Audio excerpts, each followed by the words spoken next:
Pessoal, desde o início da pandemia, vocês bem sabem, a BMS vem mantendo um permanente diálogo com o Ministério da Educação, o Conselho Nacional de Educação e demais órgãos da administração pública para que consigamos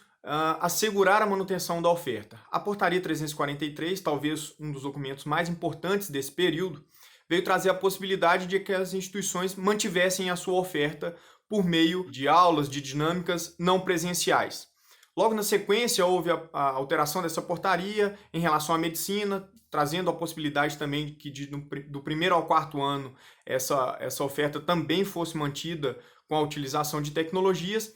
E uma questão que era recorrente, que a gente veio discutindo ela aqui, era em relação às práticas profissionais e aos laboratórios especializados. Então havia uma expressa vedação, inclusive que a própria Ceres comunicou nos canais de comunicação com as instituições de ensino,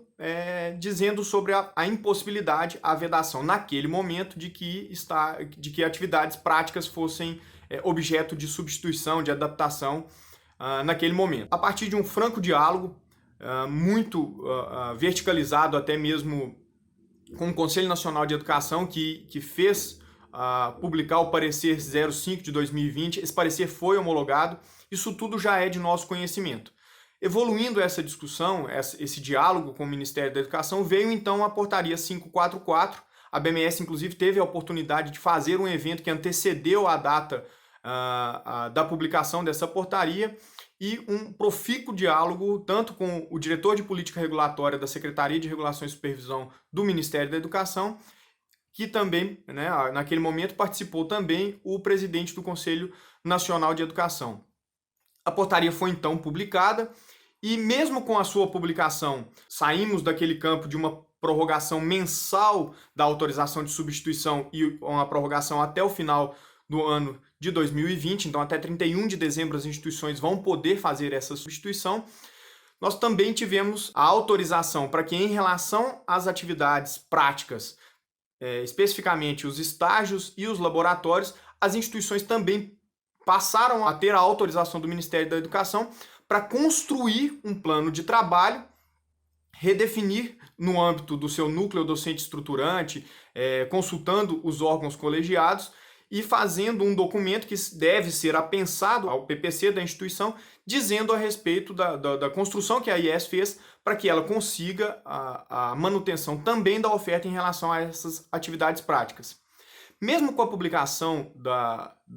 portaria, da 544, que eu fiz referência aqui, ficou uma dúvida em relação à alusão que ela faz, à referência que ela faz às diretrizes curriculares nacionais e que essa substituição não poderia ser feita naqueles casos em que o Conselho Nacional de Educação não tivesse assim se posicionado ainda. A BMS, então, imediatamente consultou o Conselho Nacional de Educação e esse é o objeto aqui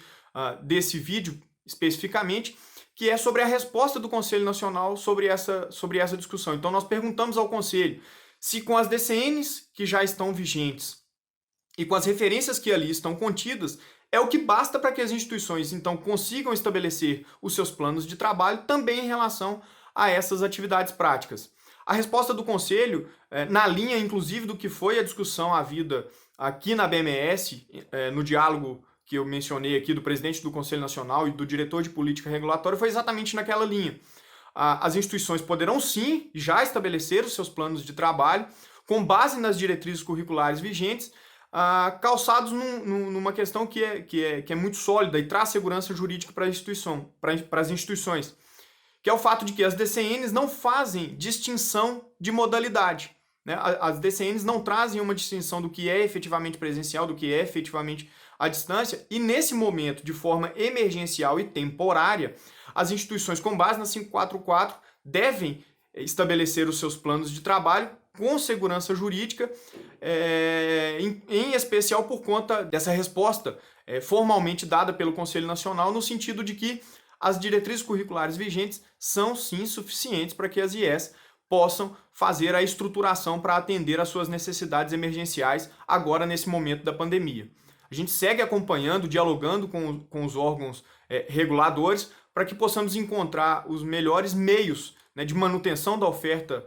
de educação superior E todas as questões que as instituições tenham dúvidas, podem encaminhar aos nossos canais de comunicação, a gente está atento a tudo isso e essa resposta do Conselho Nacional também está disponível no nosso site.